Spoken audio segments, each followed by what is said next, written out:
We will now discuss the various effects that sleep issues have on people. The blood-brain barrier is responsible for protecting the brain from potentially neurotoxic agents.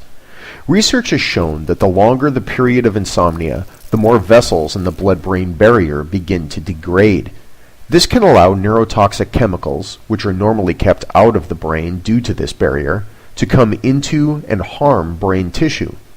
By entering the brain, some nerve agents could potentially affect neuronal function and even promote neuron death. There is also an established link between insomnia and chronic inflammation. Though inflammation can be a good thing, part of a robust immune response that heals injury and fights infection, chronic inflammation can damage and kill healthy cells, leading to disease. A study has shown that reducing insomnia can indeed lead to decreases in inflammation, and that levels of inflammatory markers remained low even 16 months after treating insomnia. Insomnia has also been linked to neurodegeneration. One study showed an increase in insomnia led to an increase in a concentration of brain molecules which typically rise in the blood under conditions of brain damage. Thus, the results indicate that a lack of sleep may promote neurodegenerative processes. Another study showed how sleep difficulties were linked with a more rapid decline in brain volume in widespread brain regions, including the frontal, temporal, and parietal areas. A significant impact is made on the utilization of healthcare services due to insomnia.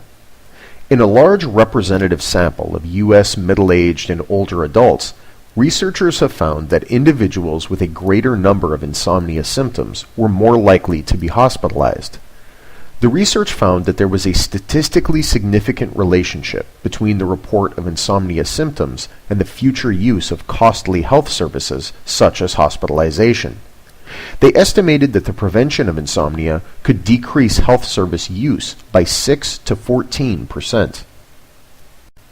Metabolism is also adversely affected by sleep issues. Metabolic syndrome is a group of obesity-related risk factors that increases an individual's risk of heart disease, diabetes, and stroke.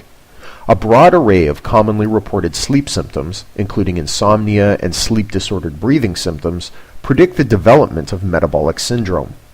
The risk of developing metabolic syndrome was increased by 80% in adults who reported having difficulty falling asleep, and by 70% in those who reported that their sleep was unrefreshing.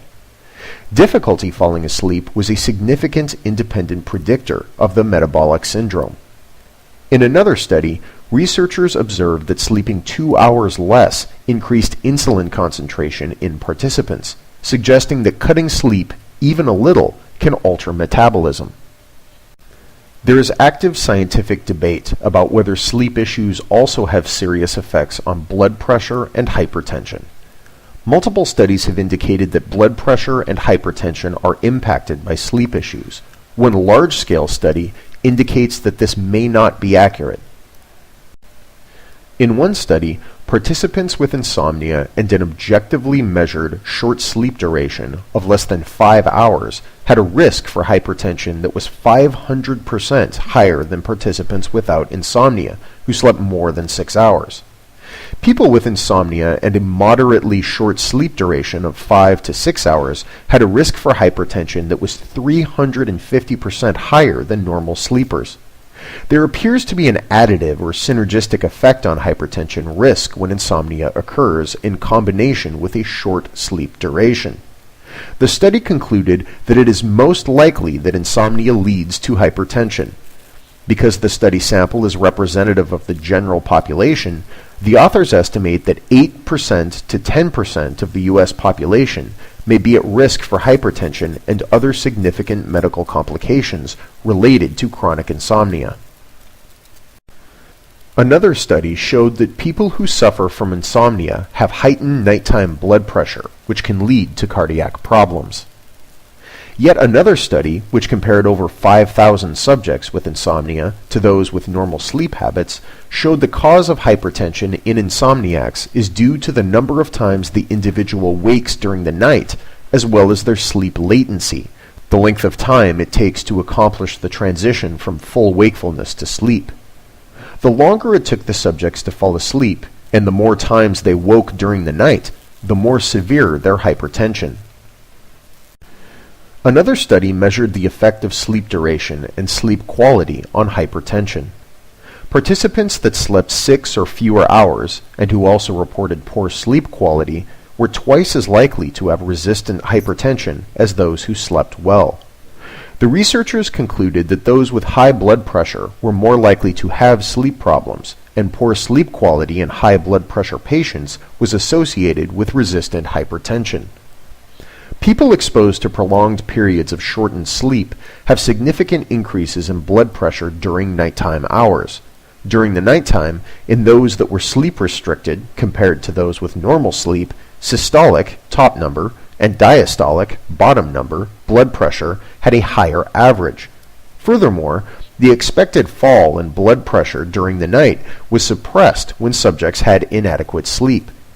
They also found that nighttime heart rate was higher with sleep restriction than in normal sleep.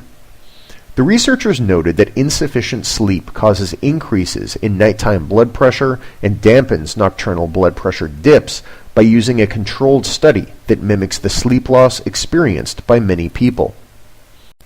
In addition, midday naps are associated with reduced blood pressure levels and prescription of fewer antihypertensive medications.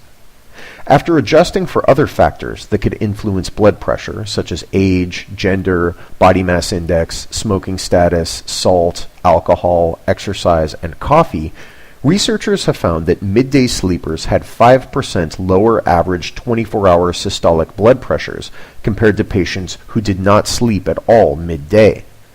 Their average systolic blood pressure readings were 4% lower when they were awake and 6% lower while they slept at night than non-midday sleepers. Even small reductions in systolic blood pressure can reduce the risk of cardiovascular events by up to 10%. Midday sleepers have less damage from high blood pressure in their arteries and heart. The duration of midday sleep impacted arterial hypertension. Patients who slept for 60 minutes midday had a lower average 24-hour systolic blood pressure readings and a 2% higher blood pressure drop compared to patients who did not sleep midday. People with blood pressure drops had an average of 17 minutes more midday sleep than non-droppers. Not only is midday sleep associated with lower blood pressure, therefore, but longer sleeps are even more beneficial. Midday sleepers had greater dips in blood pressure while sleeping at night, which is associated with better health outcomes. Hypertensive patients who napped were also under fewer antihypertensive medications compared to those who didn't sleep midday. Overall, midday sleep is associated with lower 24-hour blood pressure, an enhanced fall of blood pressure at night, and less damage to the arteries and the heart. The longer the midday sleep, the lower the systolic blood pressure levels and probably fewer drugs needed to lower blood pressure. The single study which showed that insomnia does not put people at increased risk of developing high blood pressure examined data from nearly 13,000 Americans. After adjusting for many factors, including whether or not participants were receiving blood pressure pills or sleeping pills, the study showed that there were generally no associations between insomnia and high blood pressure, even among people who were suffering from insomnia the most. Amyloid is a protein that is elevated in the brains of Alzheimer's disease patients. One study showed that those who reported greater sleepiness showed greater amyloid plaque accumulation in areas of the cerebral cortex that are heavily affected in Alzheimer's disease. This potentially indicates that sleep issues cause a buildup of amyloid plaques in the brain, which can result in Alzheimer's onset. Yet another study found that people who woke up more than 5 times per hour were more likely to have amyloid plaque buildup compared to people who didn't wake up as much. The study also found those people who slept less efficiently were more likely to have the markers of early-stage Alzheimer's disease than those who slept more efficiently. The results of another study showed that participants with the highest levels of beta amyloid in the medial frontal cortex of the brain had the poorest quality of sleep and, consequently, performed worse on memory tests. The more beta amyloid you have in certain parts of your brain, the less deep sleep you get, and, consequently, the worse your memory. Additionally, the less deep sleep you have, the less effective you are at clearing out this bad protein. A longitudinal study that followed 1,000 men for 40 years showed that self-reported sleep disturbances were linked to an increased risk for Alzheimer's disease. Men with self-reported sleep disturbances run a 1.5-fold higher risk to develop Alzheimer's disease than those without reports of sleep disturbances. Interestingly, research has shown that body posture during sleep can affect how brain waste is removed during sleep. This can impact the development of neurological diseases such as Alzheimer's and Parkinson's. MRI imaging shows that the glymphatic pathway, which is a complex system that clears wastes and other harmful chemical solutes from the brain during sleep, works most efficiently when animals sleep on their sides, or what is known as a lateral position. The lateral sleep position works best to clear brain waste in comparison to sleeping on your back or stomach. Sleeping on the side is the most common sleep position in humans and animals, likely as an evolutionary consequence of this phenomenon. A large-scale longitudinal study of over 14,000 people between 1994 and 2007 studied the relationship between the use of medications for sleep and mortality. After controlling for personal factors that might affect mortality risk, notably alcohol and tobacco consumption, physical health, physical activity level, and the presence or absence of depressive symptoms among participants, the study established that the consumption of sleeping pills or anxiety-relieving medications was associated with a 36% increase in the risk of death. A number of hypotheses have been put forward to explain the link between use of these medications and increased mortality. Sleeping pills and anxiolytics affect reaction time, alertness, and coordination, and are thus conducive to falls and other accidents. They may also have an inhibiting effect on the respiratory system, which could aggravate certain breathing problems during sleep. These medications are also central nervous system inhibitors that may affect judgment, and thus increase the risk of suicide. A large number of independent studies have shown a link between sleep duration, insomnia, and mortality rates. One of these studies looked at the relationship between the level of habitual duration of sleep and mortality by reviewing 16 prospective studies from the UK, USA, European, and East Asian countries. The study included more than 1.3 million participants, followed for up to 25 years, with more than 100,000 deaths recorded. The study provides unequivocal evidence of the direct link between both short, less than 6 hours of sleep a night, and long, 9 hours or more, duration of sleep, and an increased chance of dying prematurely, compared to those who sleep 6 to 8 hours a night on average. People who sleep for less than 6 hours each night were 12% more likely to die prematurely than those who get the recommended 6 to 8 hours. Gender also appears to play a role in sleep duration and mortality. Another study, specifically on women, showed that when sleep was measured objectively, the lowest mortality was observed among women who slept 5 to 6.5 hours. Women who slept less than 5 hours a night, or more than 6.5 hours, were less likely to be alive at the 14-year follow-up. Compared to men without insomnia who slept for 6 hours or more, men with chronic insomnia who slept for less than 6 hours were 4 times more likely to die during the 14-year follow-up period. Results were adjusted for potential confounders such as body mass index, smoking status, alcohol use, depression, and obstructive sleep apnea. Further adjustments for hypertension and diabetes had little effect on the elevated mortality risk. Sleep duration was measured objectively by polysomnography. An even higher risk of death was noted when men with chronic insomnia and a short sleep duration also had hypertension or diabetes. Insomniacs who slept less than 6 hours and were diabetic or hypertensive at baseline had over a 7 times increased mortality risk compared to short-sleeping insomniacs without diabetes or hypertension at baseline. According to the authors, this suggests that the treatment of insomnia in people with impaired physical health should be considered a medical priority. Another study showed little difference between mortality rates and different subgroups of insomniacs. 4 subgroups were studied: those that woke early, those who couldn't fall back asleep after waking up, those that had trouble falling asleep in the first place, and those that woke repeatedly during the night. The adjusted hazard ratio for all-cause mortality was 3 times higher in people with chronic insomnia than in people without insomnia. Estimated mortality was adjusted for body mass index, age, and sex, as well as for self-reported medical conditions such as chronic bronchitis, heart attack, stroke, hypertension, diabetes, and depression. In another study, researchers followed more than 23,000 men. After adjusting for lifestyle factors, age, and other chronic conditions, researchers found that men who reported difficulty initiating sleep and non-restorative sleep had a 55% and 32% increased risk of mortality over the 6-year follow-up, respectively, when compared to men who did not report these insomnia-related symptoms.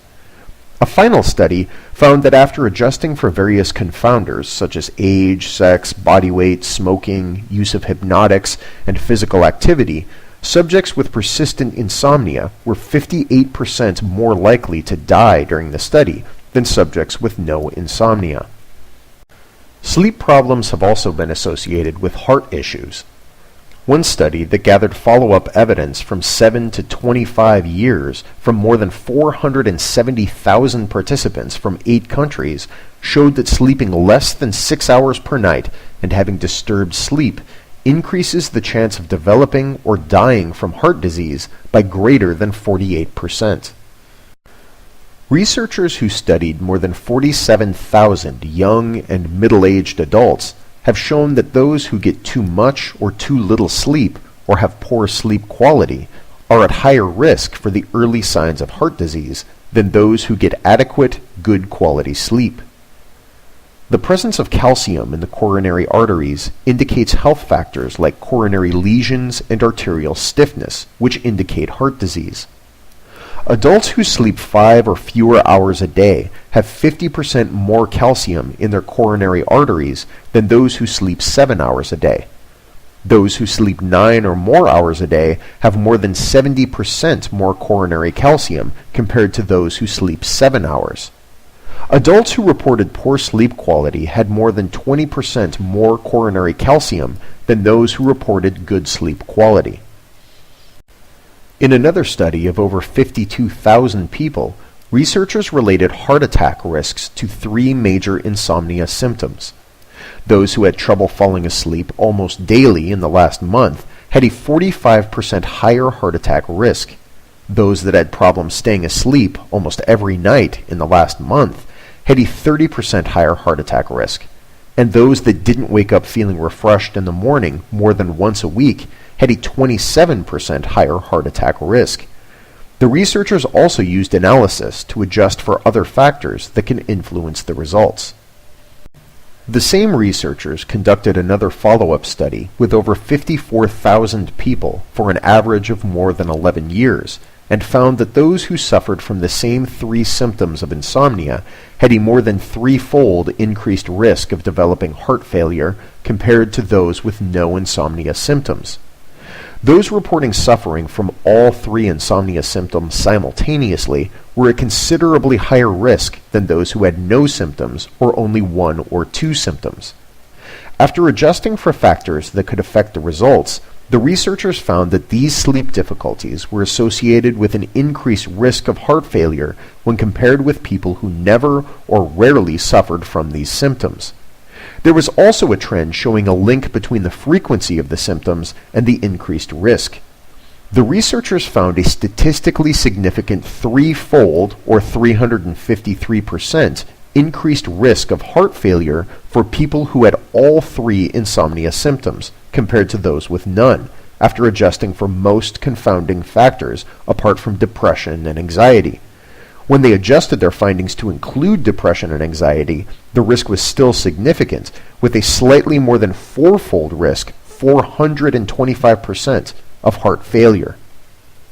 Yet another study showed that patients with heart failure and chronic sleep problems have more than double the risk of unplanned hospitalizations. Researchers found that 43% of heart failure patients had sleep problems at discharge from the initial hospitalization, and nearly 1/3, or 30%, had continued sleep problems at 12 months. Patients with continued sleep problems were 2 times more likely to be hospitalized during the follow-up period than those without any sleep problems. The results were adjusted for physical and mental health factors to ensure that the association was real. Of the patients without sleep problems at initial discharge, 14% developed a sleep problem during the follow-up period. There was a trend for these patients to have more cardiovascular hospitalizations than patients without sleep problems. A final study on heart issues showed that nearly 2/3, or 63% of participants who had a heart attack also had a sleeping disorder. Men with a sleeping disorder had a risk of myocardial infarction that was 2 to 2.6 times higher than those without a sleeping disorder between 5 and 14 years of follow-up. Overall, sleeping disorders were associated with greatly increased incidence of heart attack. Another cardiovascular issue that is impacted by sleep problems is the possibility of stroke. Research has shown that if you sleep less than 6 hours per night and have disturbed sleep, you stand a 15% greater chance of developing or dying of a stroke.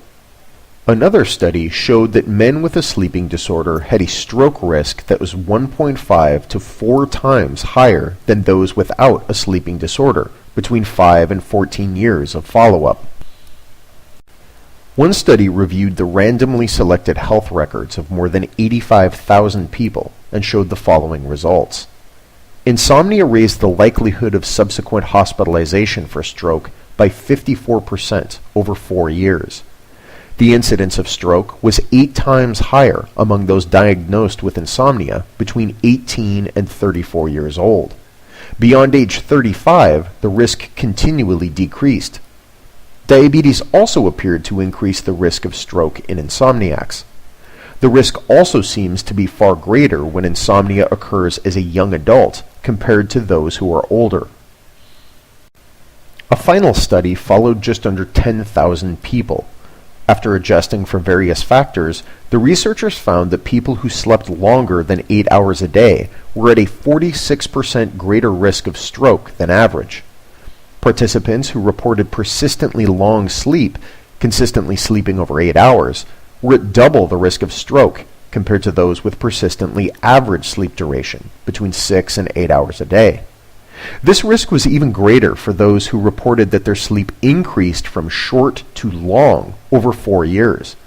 The risk was close to 4 times that of people who maintained an average sleep duration.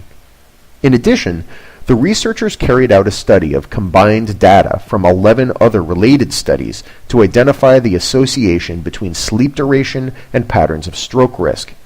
Their final analysis, including 560,000 participants from 7 countries, supported the findings from the initial study. Hunger and eating are also significantly impacted by sleep issues. A single night of total sleep loss in young men increased levels of hunger, which indicates that an acute lack of sleep may affect humans' food perception. By means of fMRI magnetic imaging, the researchers studied the brains of 12 males while they viewed images of food. The researchers compared the results after a night with normal sleep with those obtained after one night without sleep.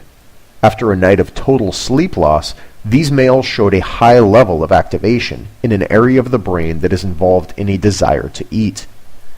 Sleep deprivation significantly impairs brain activity in the frontal lobe, a critical region for controlling behavior and making complex choices, such as the selection of food to eat. One study suggests that sleep loss may prevent the higher brain functions normally critical for making appropriate food choices, rather than necessarily changing activity in deeper brain structures that react to basic desire. Researchers did not find significant differences following sleep deprivation in brain areas traditionally associated with basic reward activity. Instead, the impact is seen in the regions higher up in the brain, specifically within the frontal lobe, failing to integrate all the different signals that help us normally make wise choices about what we should eat. So sleep deprivation appears to not alter the desire to eat, but does alter the ability to make healthy decisions about food. Another fMRI study compared men and women while they looked at images of healthy and unhealthy foods. The scans were taken after 5 nights in which sleep was either restricted to 4 hours or allowed to continue for up to 9 hours. The same brain regions activated when unhealthy foods were presented were not involved when healthy foods were presented. The unhealthy food response was a neuronal pattern specific to restricted sleep.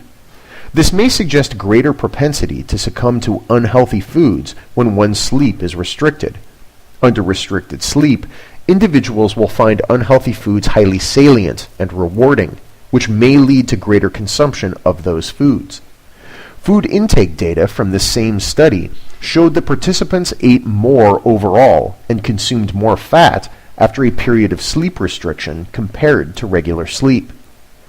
Another study suggests that increasing the amount of sleep that adults get could lead to reduced food intake, but the hormonal process differs between men and women. The study tracked the sleep duration, glucose dysregulation, and hormonal regulation of appetite in men and women.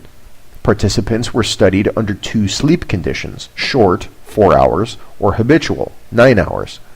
The results suggest that the common susceptibility to overeat during short sleep is related to increased appetite in men and reduced feelings of fullness in women. Other research shows that sleep-deprived people select greater portion sizes of energy-dense snacks and meals than they do after 1 night of normal sleep.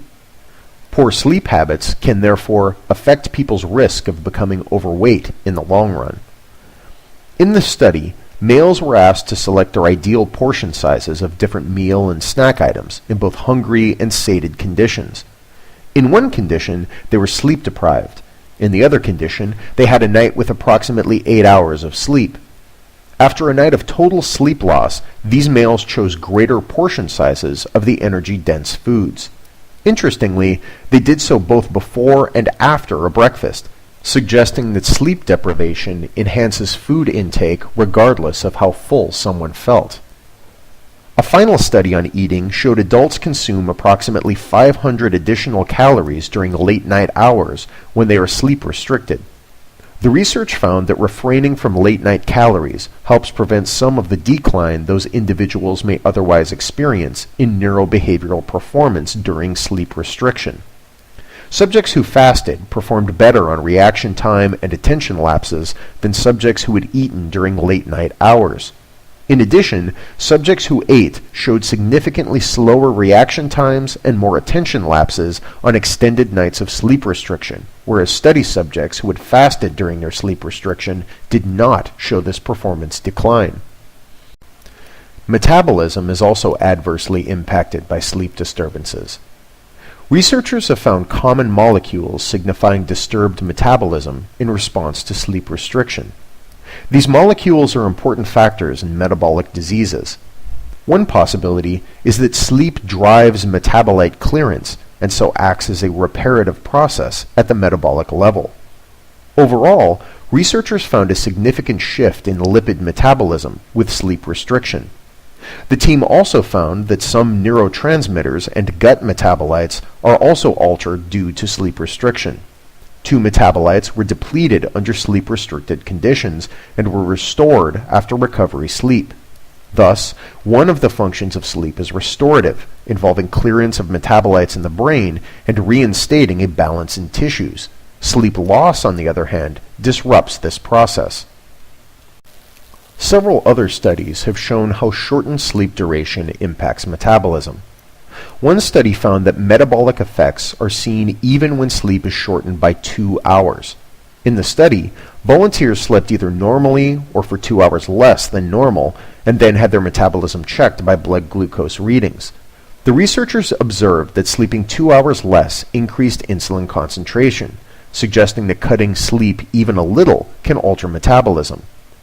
Another study showed that losing as little as 30 minutes of sleep per day on weekdays can have long-term consequences for body weight and metabolism.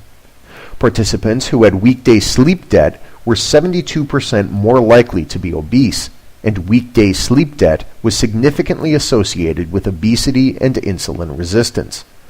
After 1 year of 30-minute daily restriction, the risk of obesity and insulin resistance was significantly increased by 17 and 39% respectively. Adults who are chronically sleep restricted may need to compensate for their lowered resting metabolic rate by reducing caloric intake or increasing physical activity to prevent weight gain. Reducing the number of calories consumed can help prevent that weight gain and some of the health issues associated with obesity. In a study, participants had a resting metabolic rate decreased after 5 nights of sleep restriction, which returned to baseline levels after recovery sleep. Research has also found that consistency regarding sleep and wake times is associated with body fat. One study of female participants showed a consistent bedtime and, especially, a consistent wake time are related to lower body fat. Study participants who went to bed and woke up at or around the same time each day had lower body fat. Those with more than 90 minutes of variation in sleep and wake time during the week had higher body fat than those with less than 60 minutes of variation. Wake time was particularly linked to body fat. Those who woke up at the same time each morning had lower body fat. Getting less than 6.5 or more than 8.5 hours of sleep per night is associated with higher body fat. Those who slept between 8 and 8.5 hours per night had the lowest body fat. The quality of sleep is also important for body composition. Those who had better sleep quality had lower body fat. Insulin resistance and risk of diabetes have also been shown to be impacted by sleep issues. Insulin sensitivity refers to the body's ability to clear glucose, blood sugar, from the bloodstream. Insulin is a hormone that regulates a person's blood sugar level. Type 2 diabetes is acquired over time and is associated with health issues like obesity. The body of a patient with type 2 diabetes cannot effectively use the insulin it produces, or it becomes resistant to insulin. Retaining the body's sensitivity to insulin reduces the risk of developing type 2 diabetes, a chronic illness that is the 7th leading cause of death in the United States. Research results indicate that compared with people who slept 6 hours or more, individuals with insomnia who slept for 5 or fewer hours had the highest risk of diabetes. The odds were almost 3 times greater. People with insomnia who slept for 5 to 6 hours also had an elevated risk of diabetes. The odds were over 2 times greater. Poor sleep quality in people with diabetes is associated with worse control of their blood glucose levels. Among people that already have diabetes, poor sleepers had 23% higher blood glucose levels in the morning and 48% higher blood insulin levels. Researchers also found that poor sleepers with diabetes had 82% higher insulin resistance than normal sleepers with diabetes. Recovery sleep has been shown to help with insulin resistance. In a study of men regarding recovery sleep, it was shown that when the participants slept 10 hours a night for 3 nights following sleep restriction, their insulin sensitivity was much better than when they had persistent sleep restriction. Their insulin resistance test score also improved with this sleep extension. Another study involved more than 54,000 participants, age 45 or older, in 14 states. Nearly 1/3 of participants, 31%, were identified as short sleepers, meaning they reported sleeping 6 hours or less on average. More than 64% were classified as optimal sleepers, and only 4% of participants were long sleepers. The study showed that 6 hours or less of sleep and more than 10 hours of sleep is associated with chronic diseases, including coronary heart disease, diabetes, anxiety, and obesity. Short sleepers reported a higher prevalence of coronary heart disease, stroke, and diabetes, in addition to obesity and frequent mental distress, compared with optimal sleepers who reported sleeping 7 to 9 hours on average in a 24-hour period. The same was true for long sleepers, and the associations with coronary heart disease, stroke, and diabetes were even more pronounced with more sleep. The activity of genes is regulated by a mechanism called epigenetics. This involves chemical alterations to the DNA molecules such as methyl groups, a process called methylation, which regulates how the genes are switched on or off. Researchers have found that the regulation and activity of genes was altered after just one night of sleep loss. The changes that the researchers observed were different in different tissue types within the human body. This type of desynchrony between tissues has been linked to metabolic pathologies, which could suggest that these tissue-specific changes were linked to the impaired glucose tolerance that participants demonstrated after the night that they had been kept awake. Sleeping less at night may increase the expression of genetic risks for obesity, while getting plenty of sleep may suppress genetic influences on body weight. Results of a study of twins showed that the heritability of sleep duration was 32%. Longer sleep duration was associated with decreased body mass index, which is a measure of body fat based on height and weight. The study also found significant interactions between sleep duration and genetic influences on BMI. The heritability of BMI, when sleep duration equaled 7 hours, was more than twice as large as the heritability of BMI when sleep duration equaled 9 hours. Overall, researchers found that the heritability of body weight decreased as sleep duration increased. Daytime sleepiness and taking long naps during the day are both associated with an increased risk of type 2 diabetes. A meta-analysis of 10 studies included over 260,000 Asian and Western subjects and found that excessive daytime sleepiness was found to increase the risk of diabetes by 56%, while a longer daytime nap of 60 minutes or more increased the risk by 46%. In contrast, a shorter nap, 60 minutes or less per day, did not increase the risk of diabetes. The analysis showed there was no effect of napping up to about 40 minutes per day, after which risk began to increase sharply. The reason that short naps work better than long naps is that a short nap finishes before the onset of deep, slow-wave sleep. Entering deep, slow-wave sleep and then failing to complete the normal sleep cycle can result in a phenomenon known as sleep inertia, in which a person feels groggy, disoriented, and even sleepier than before napping. This likely also affects people physiologically. Multiple studies have also shown how sleep and pain issues interact. One study showed that extended sleep in mildly, chronically sleep-deprived volunteers reduced their pain sensitivity.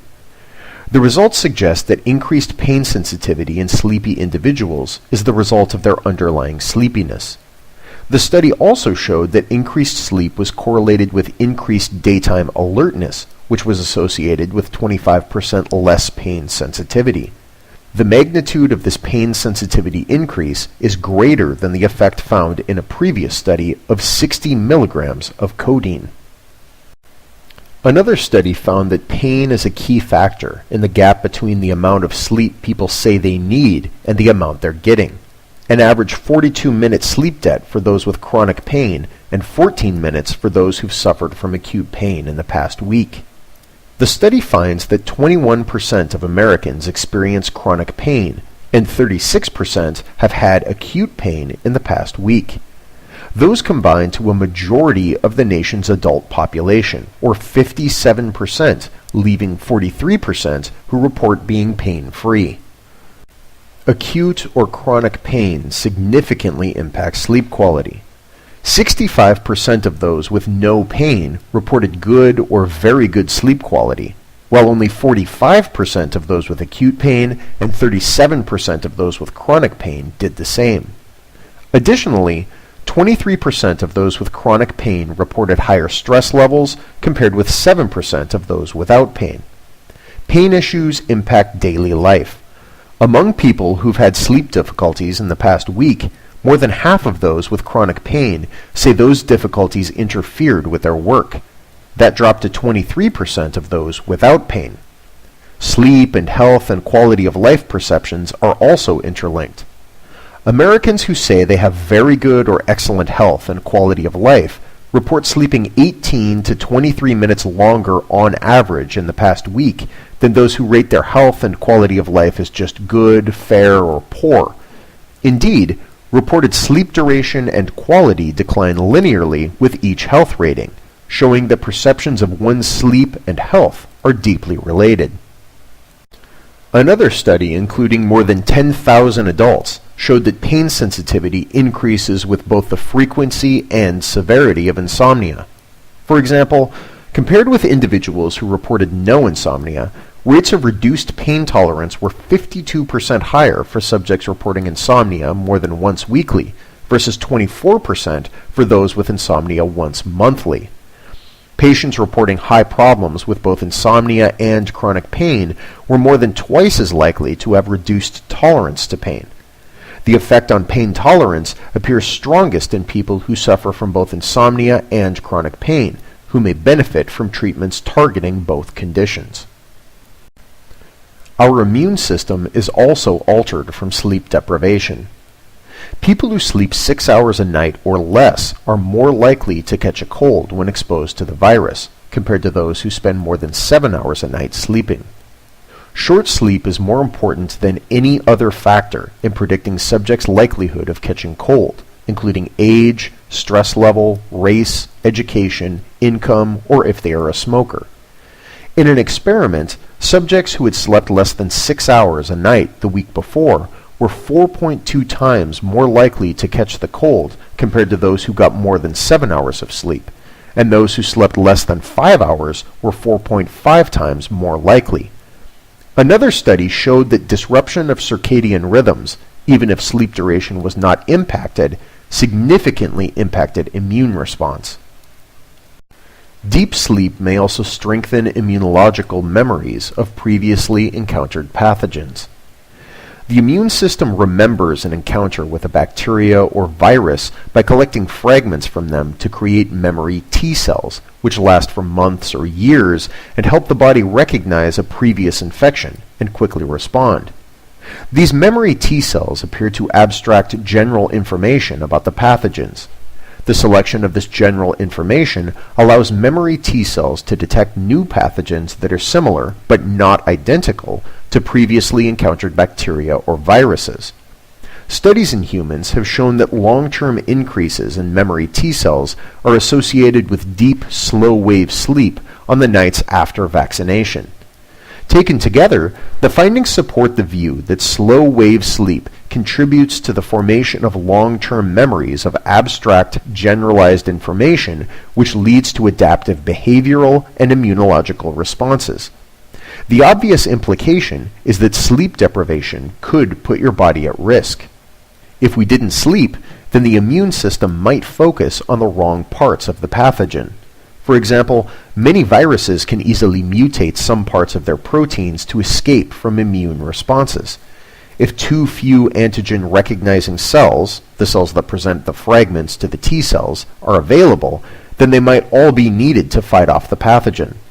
In addition to this, there is evidence that the hormones released during sleep benefit the crosstalk between antigen-presenting and antigen-recognizing cells, and that some of these important hormones could be lacking without sleep. Research on stem cell functioning shows that a sleep deficit of just 4 hours affects by as much as 50% the ability of stem cells of the blood and immune system to migrate to the proper spots in the bone marrow and churn out the cell types necessary to reconstitute a damaged immune system. The research also showed that stem cells responded less strongly than their peers to naturally occurring chemical signals that trigger cellular migration. Although the effect of sleep deprivation was stark in this study, researchers found that it could be reversed by recovery sleep. Even just 2 hours of recovery sleep restored the ability of stem cells to function normally. Research shows that an estimated 1 in 7 people has sleep drunkenness disorder. An episode, often triggered by a forced awakening, may even cause violent behavior during sleep or amnesia of the episode. Sleep drunkenness disorder involves confusion or inappropriate behavior, such as answering the phone instead of turning off the alarm, during or following arousals from sleep. The study looked at the sleep habits of over 19,000 people and found that 15% of the group had experienced an episode in the last year, with more than half reporting more than 1 episode per week. In the majority of cases, 84%, people with sleep drunkenness also had a sleep disorder, a mental health disorder, or were taking psychotropic drugs, such as antidepressants. Less than 1% of the people with sleep drunkenness had no known cause or related condition. Among those who had an episode, 37.4% also had a mental disorder. People with depression, bipolar disorder, alcoholism, panic or post-traumatic stress disorder, and anxiety were more likely to experience sleep drunkenness. The research also found that about 31% of people with sleep drunkenness were taking psychotropic medications, such as antidepressants. Both long and short sleep times were associated with the sleep disorder. About 20% of those getting less than 6 hours sleep per night and 15% of those getting at least 9 hours experienced sleep drunkenness. People with sleep apnea were also more likely to have the disorder.